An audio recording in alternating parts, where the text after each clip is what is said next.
All right, ladies and gentlemen, if I could ask you to take your seats, please. Everybody, sorry to interrupt all the talk, but it's time to get going. Thank you very much.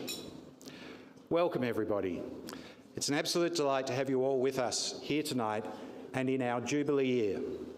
I'm Jordan Green, the Director of the Pearcey Foundation and your host for this evening.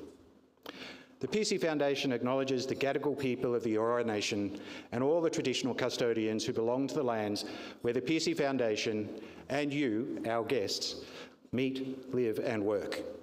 We acknowledge the Aboriginal and Torres Strait Islander elders who are with us today, past, present and emerging, whose stories, traditions and living cultures in this country are a valuable resource, as are those of all who have come to make Australia their home.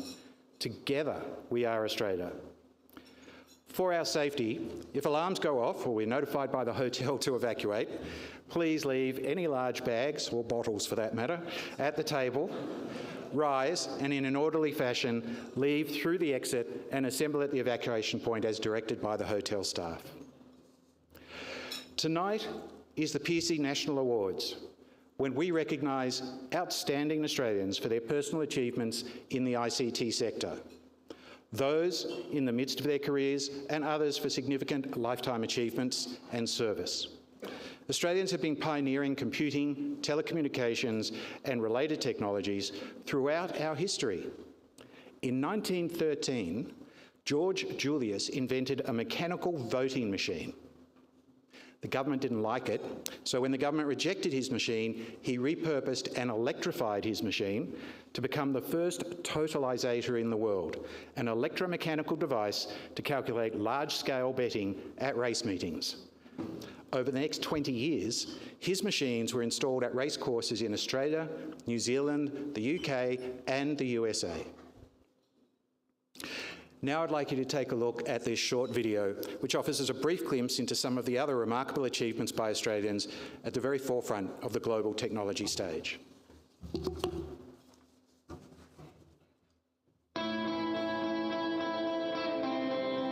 I think Australia has a terrific record for being inventive. There's clearly a brilliant, innovative streak in Australians. We've had an honourable role to play. It may be due to the circumstances, our isolation, the need to be creative. We had some early innovations. In 1854, we had our first telegraph line between Melbourne and Williamstown, the port. A lot of the first forays into electronics in Australia were about telecommunication. Outside of America and England was the first country in the world to use Morse code. Morse code revolutionised communication, and it wasn't long before those telegraph lines spread like spiders' webs all around Australia. That was the Victorian internet. The Darwin to Java undersea cable was put in place in 1871, and it was to connect to the overland telegraph line. We then had cable contact back to Europe. The businesses that used the Morse code the most was in fact the wool industry. And we had an extraordinary inventor called Henry Sutton. Henry Sutton had designed the first of the rechargeable batteries. He was very much a self-taught genius of his age. The compound telephone which we know today, which has one piece, came as a result of earpiece at one end, microphone at the other, all off the same magnet. That was a brilliant invention. Alexander Graham Bell comes to visit him in Ballarat. Bell had that telephone in two pieces and Henry Sutton made it in one. When you've got companies doing high-tech things. Radio was explosive in its growth through the 20s. It was vital that Australia have communications, particularly communications with the ships at sea. The whole electronics industry in that period, from 1920s onwards, was dominated by the firm AWA and by its chief scientist, Sir Ernest Fisk. So he thought he could communicate with the afterlife, with the dead, with radio. They're starting production of vacuum tubes. They're realising radio's huge. This is called a Traeger pedal. It became familiar to people on stations to use the pedal radio to communicate with the doctor, to communicate with each other. Radio in Australia is probably seen as a little bit more vital because it's a big continent. In Australia during that wartime period, one of the most important developments that took place was at CSIR Radio Physics, where they developed the distance measuring equipment. In World War II, Australia had developed portable radar systems for our soldiers to take into the field in jungle warfare, and that was fairly extraordinary in its day. During 1946, I began to develop ideas for an electronic system for computation. Towards the end of 1947, I had more or less completed a theoretical logical design for what was to become CIRAC. CIRAC came about because it was part of the general development across the world because there was a need for high-speed computation. CIRAC was the brainchild of Trevor Pearcey and Maston Beard. The machine was well conceived and well engineered by the team at Radio Physics. CIRAC has the greatest Australian content of any computer ever made. There were only 3 other computers in the world. It was a huge advance over the calculating machines, which was all they had. CIRAC was the first computer to generate music. Colonel Bergey's March was the first thing, which was a very popular tune of its day. You know, da, da, da, da, da, da. And that was the first use of a computer to generate music in the world. CIRAC, in later years, when it was in Melbourne, was the first computer to generate a 24-hour weather forecast. It was an extraordinary machine. It did extraordinary work. It found the centre of our galaxy. They developed games that people could play using the cathode ray screens and the flashing lights. It was a remarkable machine created and maintained by remarkable people. One of the more significant Australian inventions in electronics was the black box float recorder. And of course the atomic absorption spectrometer, which was a CSIRO development. Australia's always been in the forefront of television research. Australia kept pace. Australia kept pace with the rest of the world in this technology. The reason why biomedical is because we've got this huge centre of biomedical research here, which needs hardware and needs instruments and things like that. They were experimenting. There was the bionic ear. I have spent the greater part of my working life focused on developing what turned out to be a bionic ear or cochlear implant for profoundly deaf people. And the pacemaker. In fact, in 1971, Telectronics was the first company in the world to put a hermetically sealed pacemaker on the market. So there's certainly people doing some very clever stuff in that area. In the very late 60s, early 70s, Dick Smith came along and started up Dick Smith Electronics. I'm going to sell electronics and I'm going to do it in a revolutionary way. And then straight after that, we got the very first digital chips, CD 4011, 4001, and this was the beginning of the digital era. Late 70s, mid 80s was sort of like the golden age of hobby electronics, I think. It was magazines, it was buying kits, there was a computer club. The first project that I built myself with some friends was the National Semiconductor kit called the SCAP. These were times when it was really quite a mensa test to get the smallest computer to do the smallest thing. There was an enthusiasm, almost a religious zealot of interest in these parts. I think it was. I think that it was very exciting for people to be able to build something which used a chip. It was a concept which was new. The first commercial computers were starting to come in. The Dick Smith Sorcerer, for example. Then the Australian Microbee. Unix became the thing. Australia also built the Fairlight, which is the world's first digital sampler. And Fairlight expanded. It became a very innovative audio editing tool for post-production. Post-production being the synchronisation of sound to image. Basically, the Fairlight system is still incorporated inside the Blackmagic system these days. And Rode Microphones now, one of the world's most successful microphone manufacturers, is in Sydney. I'm particularly proud of what I did there. The MT3, which is a little pencil microphone. The CSIRO is government controlled and they've had some big intellectual property wins recently with the Wi-Fi patent which they won, which is absolutely incredible. There's been a long process of innovation and discovery.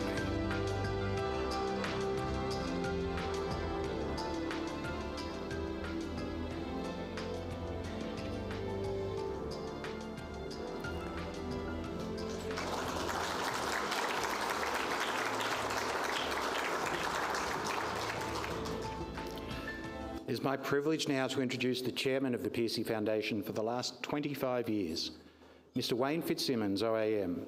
Wayne has been a stalwart advocate for the role of ICT in enabling and enriching the future of our country. He graduated from the University of Queensland in 1964 with a degree in communications engineering, and his first job was in Melbourne and Adelaide with Fairchild Semiconductor, the forerunner of all semiconductor companies. Over the next 25 years, Wayne worked in executive leadership roles for the Data General Corporation in Australia, the UK and the USA, before returning home. Always entrepreneurial in his work, Wayne continued as a business leader and investor, putting his efforts into growing novel technology companies born of Australian ingenuity, an effort that he continues to this very day. Please join me in welcoming Wayne Fitzsimmons.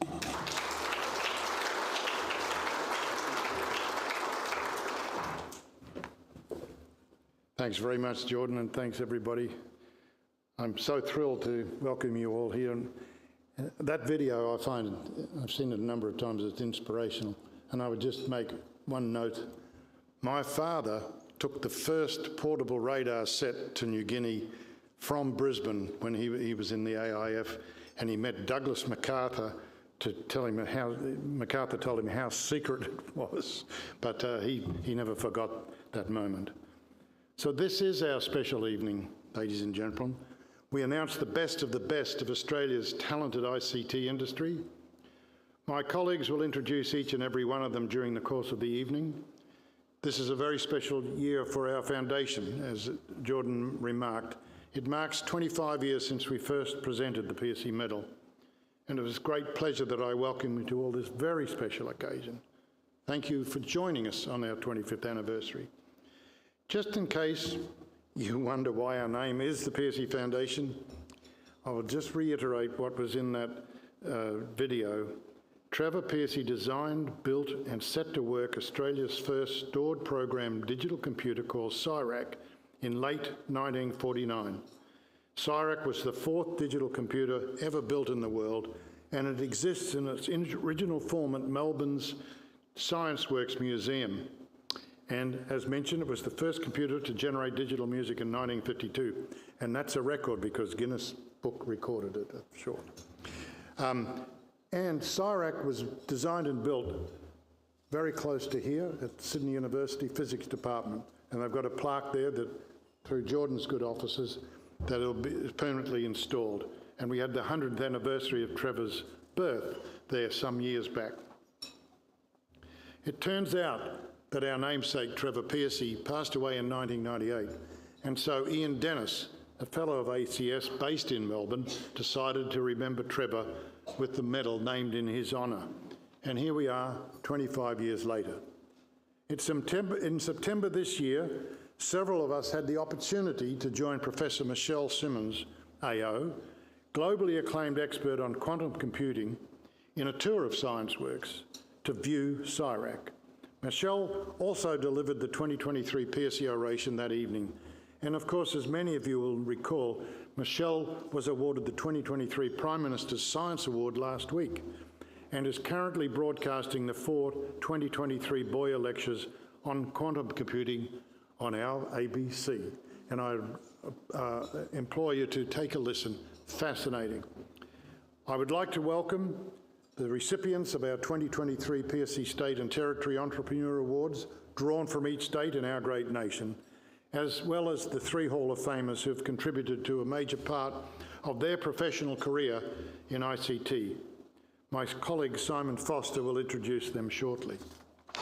I would like to also acknowledge some special guests here this evening, some of whom you may recognise. Our 2007 Pearcey medalist, Mr. Roger Allen. Roger, where are you? Sorry. Ah, right down in front. Our 2022 Pearcey medalist, John DiMargaretti. John, over there, yes. Our 2022 Pearcey Hall of Fame, Len Rust and his wonderful wife, Susie, sitting over here. Emma Cannon is speaking tonight as our guest speaker, and who will speak about a topic dear to many of our hearts, training the workforce of the future as we transition to a net zero world. Welcome, Emma. I'd like to also welcome Mr. Mike Bradley, Executive General Manager, Consumer Markets and Analytics at the Australian Electricity Market Commission, and Dr. Lynn Gallagher, Board Member of Australian Energy Regulator and former CEO of Energy Consumers Australia. I'll explain a little bit later why they're here. Mr. Scott Brownlaw, who is here tonight with fellow professionals from Standards Australia. Scott, we really appreciate the wonderful support that SAA is giving us. Dr. Sebastian Burl from Sydney University's Business School, who in conjunction with the Pearcey Foundation, through the good offices of our Dr. Peter Thorne, has just published a definitive research paper entitled Information Technology Innovation in Australia, a Long-Term Perspective. We hope to publish this on our website very soon. We believe this is a first for our industry in terms of historical business analysis of our ITC sector. Excuse me 1 second. I've got a couple of documents I want to show. We're very proud of.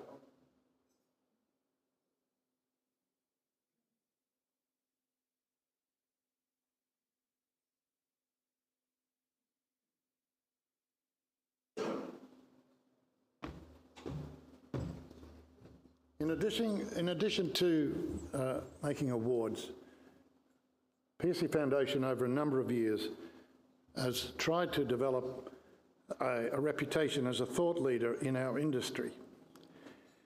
And the report that I was referring to by Sebastian Ball and Peter Thorne is just being published this week, and it's really looking at the impact of government policy on entrepreneurship and innovation in the ICT industry from an historical perspective. I'd also like to welcome Mr. Tim Ryan, who's been an inspiration to me in bringing Australia 4, which I'll explain a little bit, to this summit conclusion that we held today. And I'd also pay special mention to Anthony Woodward and Phil McRae, current chair and immediate past chair, respectively, of the New South Wales branch of Pearcey. Today was also a milestone for the Foundation in that we held our Australia 4 virtual summit. This summit followed many months of planning and 7 Zoom sessions, 90 minutes each, that commenced in early July and concluded in late September. So Australia 4 was an attempt by the Foundation to examine our nation's transformation of its electricity distribution grid through a digital and data lens.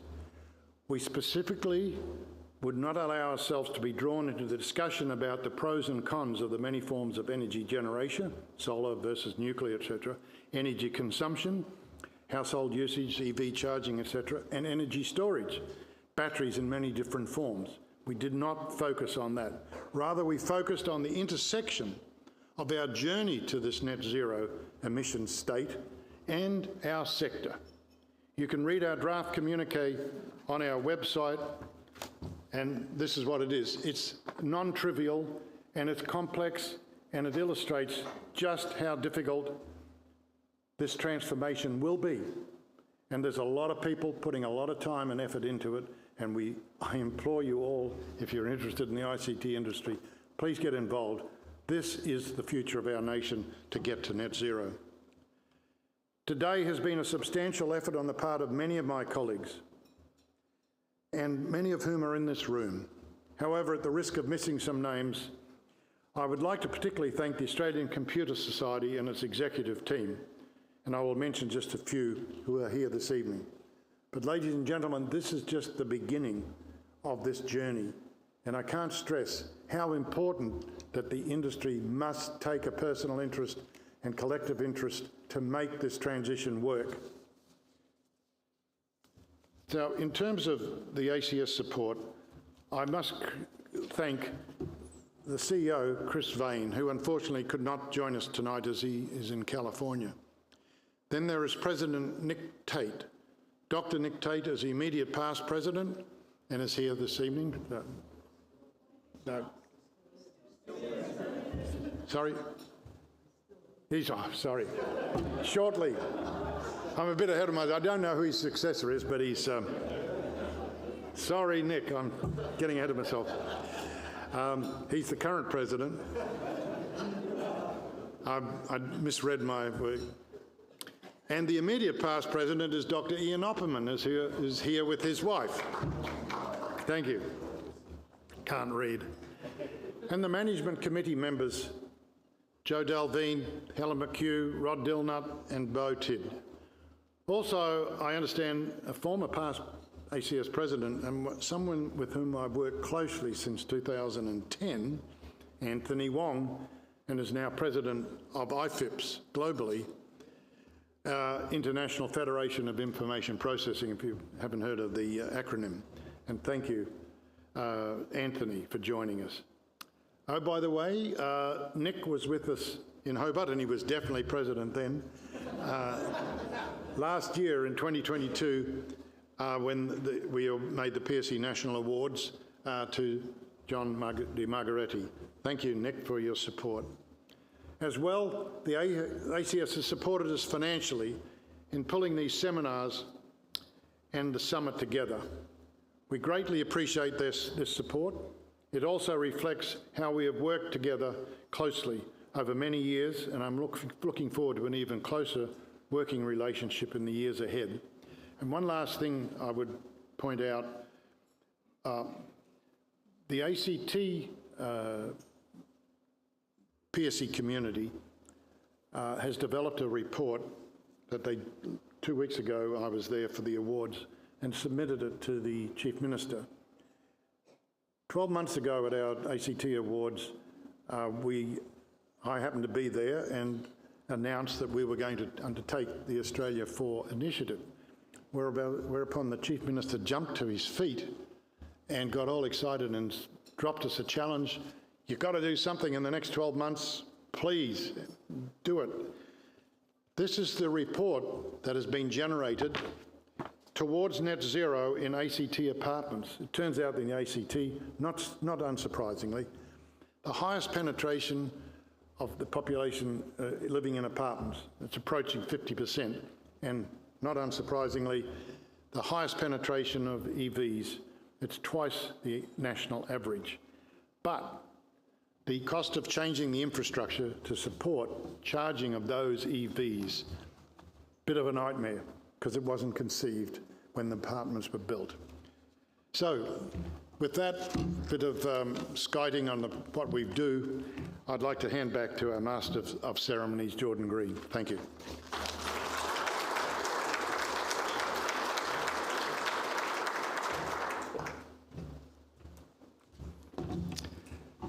Thank you, Wayne. We gather tonight to celebrate the achievements of our nation from the time when our namesake, Dr. Trevor Pearcey, placed Australia as the third country in the entire world to invent a digital computer, all the way to the current day, when we recognise those remarkable individuals who are securing our future at the forefront of computing, information and communication technologies. In this, our Jubilee year for the Pearcey Foundation, it is appropriate to reflect on our heritage, our impact and our future. As I mentioned earlier, the story of Australian leadership in computing technologies starts much earlier than Trevor and CIRAC in 1949. CIRAC certainly ushered in the digital age in which we live. It was the first computer to play digital music, as you heard on the video. It was the first to be a long-term bureau service to research, government and industry. The first to perform sustained meteorological forecasting, financial analysis and a variety of other remarkable achievements. And when I say the first, I don't mean the first in Sydney, the first in Australia. I mean the first in the entire world, throughout all of history. Australians pioneering ICT continues, as we heard at this year's Pearcey oration just last month from Professor Michelle Simmons, AO, who leads the world in developing a form of quantum computing. For those who are curious, the oration is available on the Pearcey YouTube channel, where you'll also be able to explore all of that rich heritage of global leadership in computing when the Foundation publishes the first authoritative book on the topic, hopefully early next year. Ladies and gentlemen, the Pearcey Foundation is an all-volunteer charity, a community of people who come together to recognise and celebrate our heritage, our present, and to inspire our future. And for just one moment, I would like all of the members of Pearcey committees from all of the states who are in the room to just stand up. Yes, please.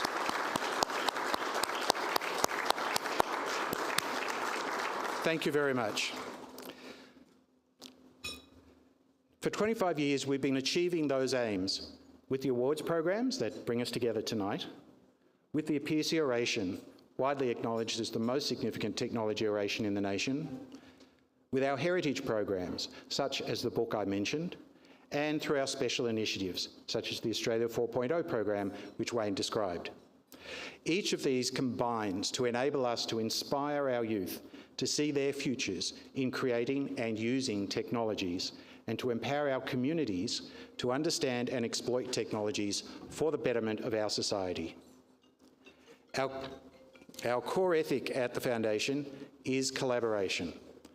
No better example than when our award recipients partner with the Foundation to make generous donations of equipment, software, and their own time. These gifts to museums, schools, and communities help to further our purpose of informing and inspiring the next generations. In our collaboration in other areas, see us partnering with the ACS for the Australia 4.0 Summit this morning, with the University of Queensland, University of Melbourne, and Monash University for the Australia 4.0 discussion program, with WAITA for the Insight Awards in WA, with the University of Sydney for the Riding the Digital Wave Summit last year, with the South Australian Office of the Chief Entrepreneur, and with the Victorian Government's Digital Innovation Futures Program and Festival. All these and more are exemplars of our commitment to being a proactive enabler of a better future for Australia through remembering, celebrating, enabling, and promoting our ICT heroes and heroines. Each year, we adopt one major initiative in thought leadership and national collaboration. And as Wayne has said, this year it was Australia 4.0. That actually is conceived initially as a 2-year program through which the Foundation is convening these national discussions about the transition of the electricity system to net zero. Right now, Australia is leading the globe in net zero energy transition, and the eyes of the world are upon us. That means to me, we have great opportunity. More than 1,100 people have engaged with our national discussions. The independence and convening power of the Pearcey Foundation are being recognised in this program. Regulators, industry, academia, and government are applauding us for having the discussion they all say is needed, but no one was actually having. Over the next few weeks, we will review what we've learned in this program, and in December, we will launch the communique that shares the insights and opportunities that we have identified, and then we will plan from there the activities for Australia 4.0 in 2024. This is our commitment in action, our role in facilitating the non-partisan discussions we must have as a nation to promote success for our future.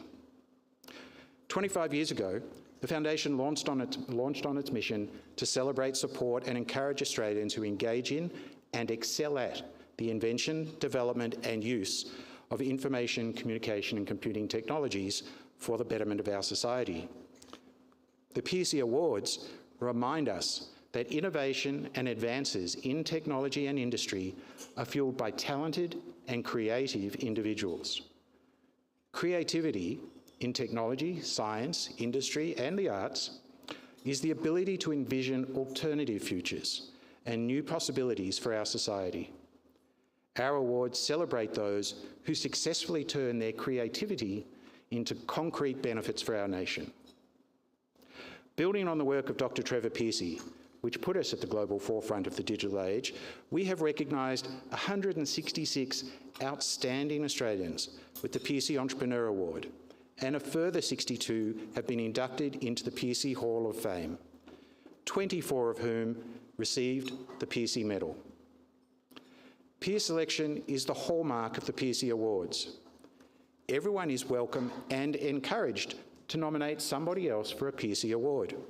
Just go to our website and you'll find a very quick link for easy online nominations. The nominations are vetted by the relevant committee, but it is the voting of the past recipients of that award that drives the final selection.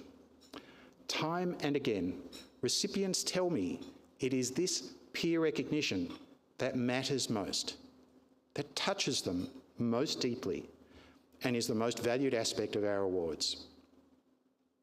Each year, the Foundation awards the Pearcey Medal for a lifetime of achievement, The medalist and up to 2 others are inducted into the Pearcey Hall of Fame for their notably significant lifetime contributions to Australian ICT.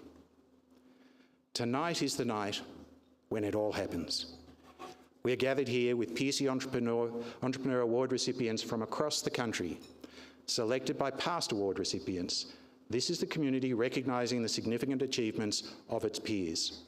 Individuals in the midst of their career who are leading the Australian ICT sector from the very forefront of the global stage. None of that could happen without the remarkable efforts of the Pearcey committees in each state and territory, who give generously of their time to ensure that this award continues every year with honour and integrity. After the Entrepreneur Award, we will move on to the Hall of Fame inductees and then our highest accolade, the Pearcey Medal. Thank you all for joining us for this special event and for your support of the Pearcey Foundation. Now I'd like to introduce Rick... I'd like to introduce Rick Harvey, sorry, who received the Victorian Pearcey Entrepreneur Award in 2000 and is our long-serving National Coordinator for the Entrepreneur Award program nationally. Rick will announce the 2023 National Pearcey Award.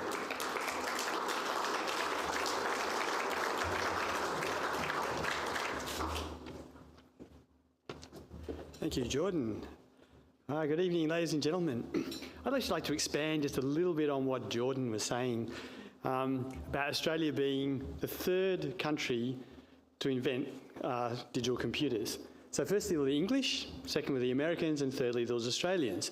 And that team was led by Dr. Trevor Pearcey.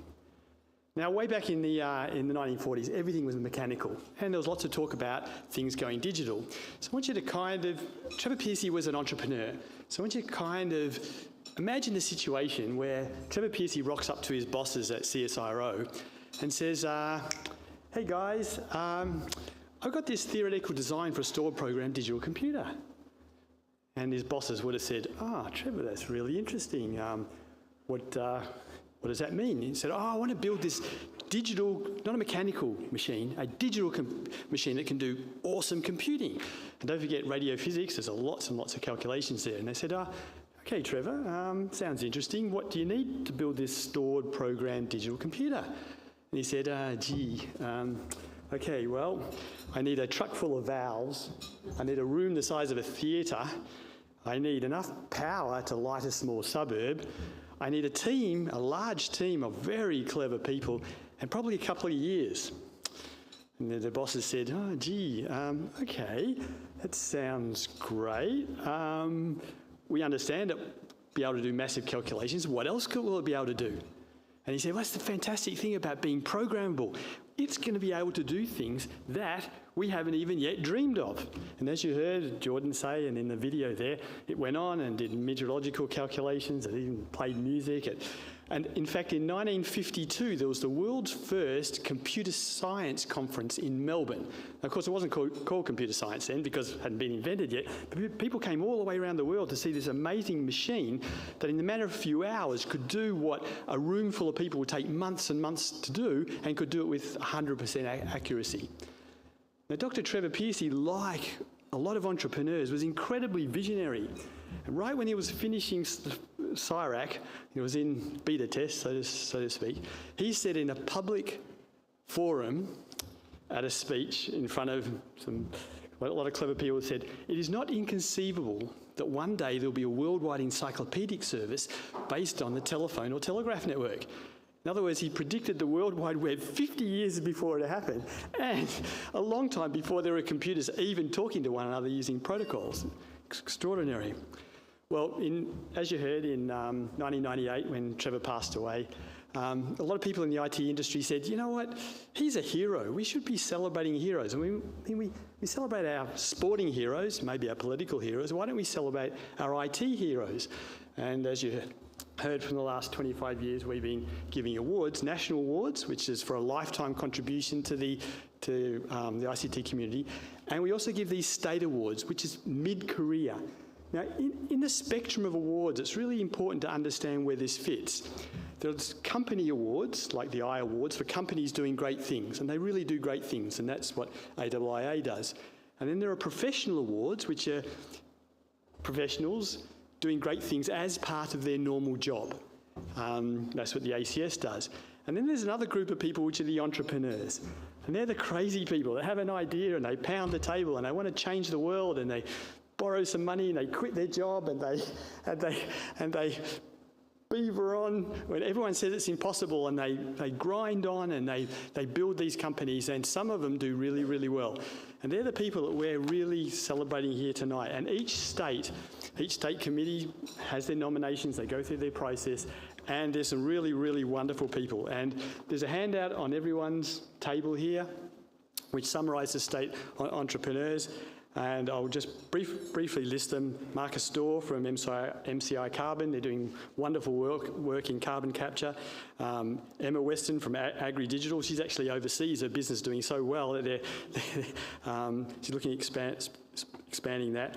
Yaz is here from Queensland, from Circonomy. We have Dr. Brenton Cooper from South Australia, he's here.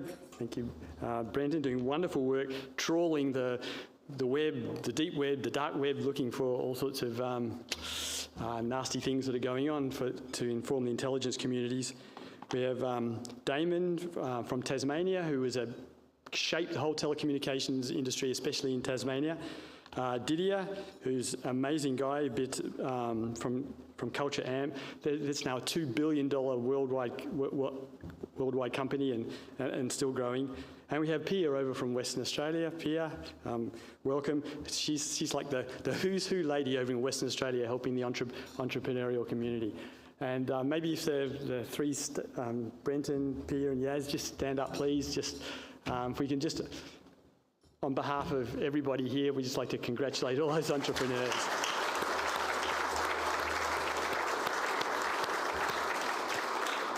Now, we have a little gift, so I'd like to ask Jordan to say a few words. So just a little something extra this year. We're delighted to have a special gift for our Pearcey Entrepreneur Award recipients. This is a book, and this book shares the insights from two entrepreneurial brothers who have walked in your shoes for several decades now, taking a risk, making a difference, and being an inspiration to others. Starting out, just the two of them, they have built their business into a remarkable Australian success story, a top ASX 250 listed company. So just as you, each of you, are striving to scale your businesses, sometimes competing against much larger incumbent competitors, we hope the experiences and insights that Aidan and David share in this book may be invaluable to you. Written in the last 9 months by the New York Times best-selling author Joseph Michelli, the book has only just been launched. So we thank Aidan and David Tudorhope, who have provided a signed copy, signed by the author, for each Pearcey Entrepreneur Award recipient this evening.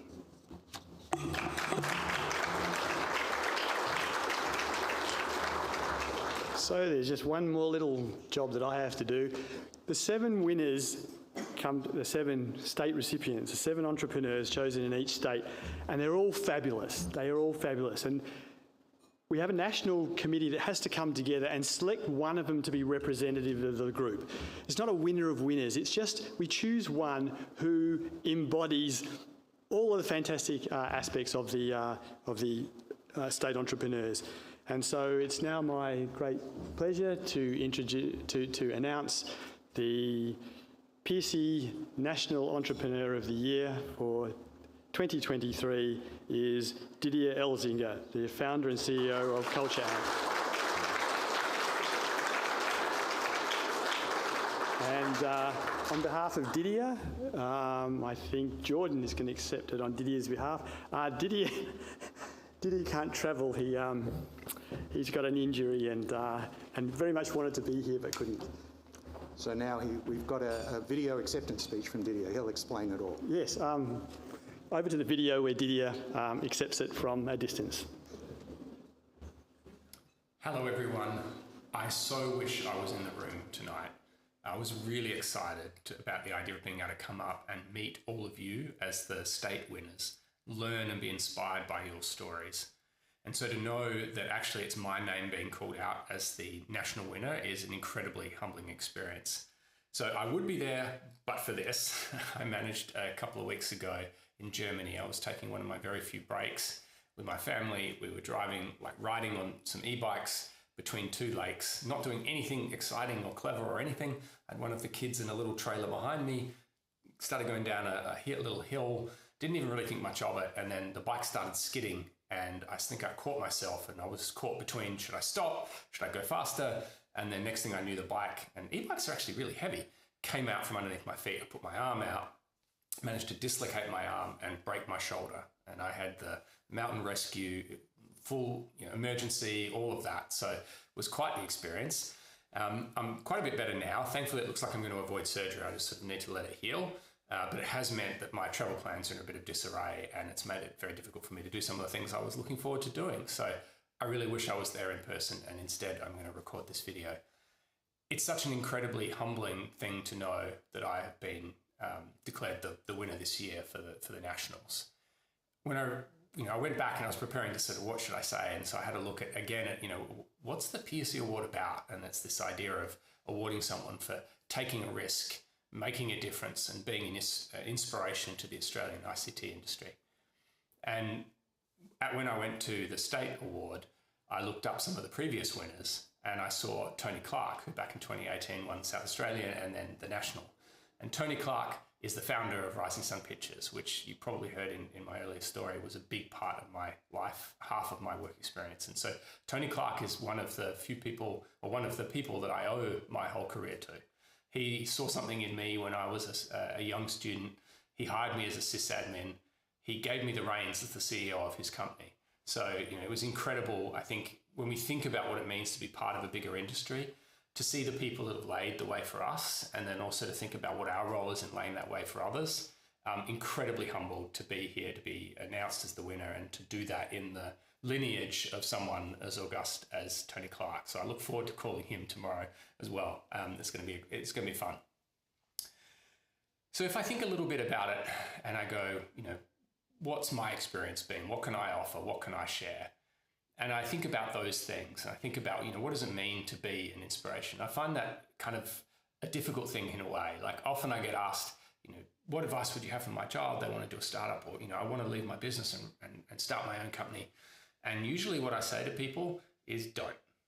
It's incredibly hard. I don't know how many of you just saw, there was a recent video with Huang from NVIDIA, and he was asked that question point blank, that if you were to rewind and you knew everything you knew now, would you start NVIDIA? And they're $1 trillion company. And his answer, without missing a beat, was no, it's too hard. And there is an element of that. And I think when you go down this road, you have to go down this road because you're willing to spend at least 2 years pursuing your dream, have it not work, and still be okay with that. I'm one of the fortunate few for whom it has worked, but that doesn't mean it was always going to. So there has to be something that drives you. There has to be a problem that you are in love with, something that you really want to solve. And even if you can't, it's still worth the energy and the effort. And then there needs to be something about just getting out there and doing it. So I remember for many of the first few years of Culture Amp, the George Bernard Shaw quote, "Those who say something is impossible should not interrupt those that are doing it," always rung through my head. There's all these reasons why you shouldn't start a business. There's all these reasons why the space you want to go into isn't an interesting one. And at some level, you just have to trust yourself and you have to go and do it anyway. And if you do, and if you're successful, then you can make a difference. And a lot of what I focus on in terms of the difference that we can make in the world, at Culture Amp, our mission is to create a better world of work. So that is a big part of the legacy I want to leave. But I also think about every person who comes and works at Culture Amp. And Robbie Kwok, who was the Chief People Officer of Slack, he had a phrase that I really loved, which is, we want to be an inflection point in people's careers. And I sometimes think that I'm going to be prouder of what people do after they leave Culture Amp than even what they do while they're with us. So we've got about 1,000 people now. What does it mean for those 1,000 people to go out into the world and do something amazing? And we're seeing that now. Like I think about the effect that Atlassian, that Scott and Mike have had on every other technology company that followed in their footsteps. I think about all the startups that are being done today that were started by people that were working at Atlassian or Culture Amp or Canva or Safety Culture. And these are people that through interactions with other people's businesses got excited and inspired to do it themselves. And that is a difference that I'm super excited to make. And then when we think about taking risks, I often think that entrepreneurs maybe have a slightly different view of risk. Because when I look at it and go, well, I could go work for a big corporate. But then I look at it and I go, is that really less risky? Is that really less risky than trying to do something on my own? Is that really less risky than trying to make something with everything that I have? And I'm not so sure it is. But the thing that is really challenging, and the thing that does kind of keep coming back to you, is everybody doubts you. Everybody doubts you. And so you start to doubt yourself. And once again, the quote, and I don't know who said this, but the quote that really got me through probably the first 5 years of Culture Amp, because we bootstrapped the company for the first 4 years before we took VC money, is what matters is how many people believe in you, not how many don't. And literally, if you're going to start a company, you're trying to put your foot in a little crack and force it open, there's going to be a million reasons why what you're doing is not going to work. There's going to be a million people that are going to tell you why you're wrong, or you're not the right experience, or you're not a person who can pull this off. And if nobody believes in you, maybe that's a signal. But if 1 or 2 or 3 people go, you know what, I think this could work, then that's often all you need as an entrepreneur to go build something. And for me, in my experience and in my journey, that person was definitely my wife. Like, I get asked all the time, why did you leave Hollywood and go start a HR tech company? And I owe all of that to Greta. So Greta Bradman, who's my wife, was the one that was saying to me, you're still young. I was the CEO of Rising Sun Pictures. I was trying to consider, do I want to do something else? And she said, you're still young, you can afford to fail. And so I decided that what I really wanted to do was build a software company. And the more I thought about it, the only thing that I wanted to build that software company to work on was culture, because that is the thing that I care about. And that is the thing that I think is the biggest difference in the world of work today. So it's been an incredible journey. It was an incredible thing to win at the state base, and to now know that I'm the national award winner is even more humbling.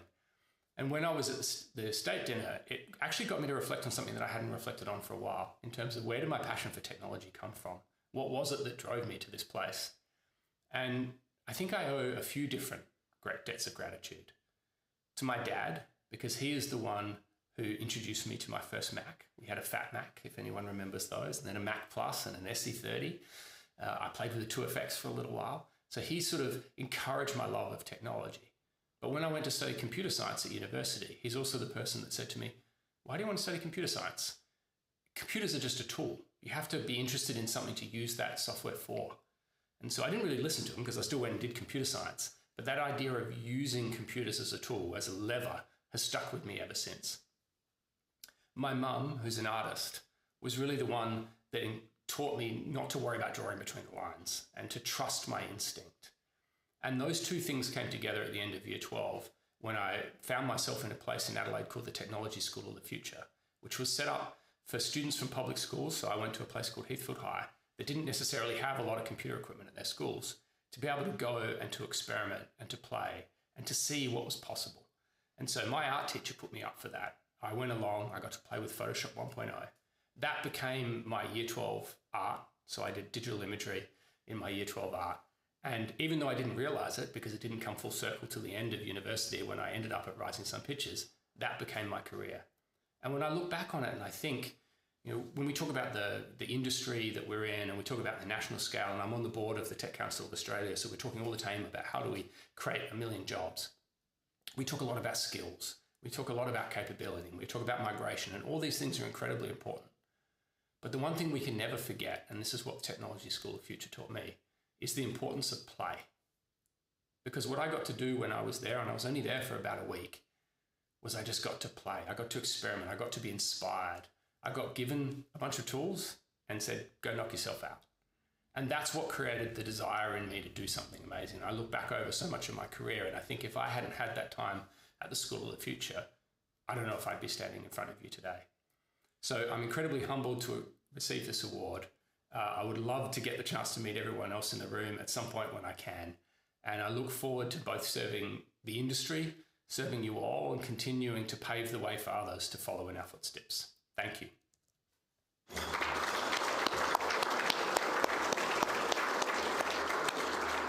Please join me in thanking Rick. and once again celebrating all of the Pearcey entrepreneurs. We'll now take a 20-minute break to enjoy our entree. Back soon.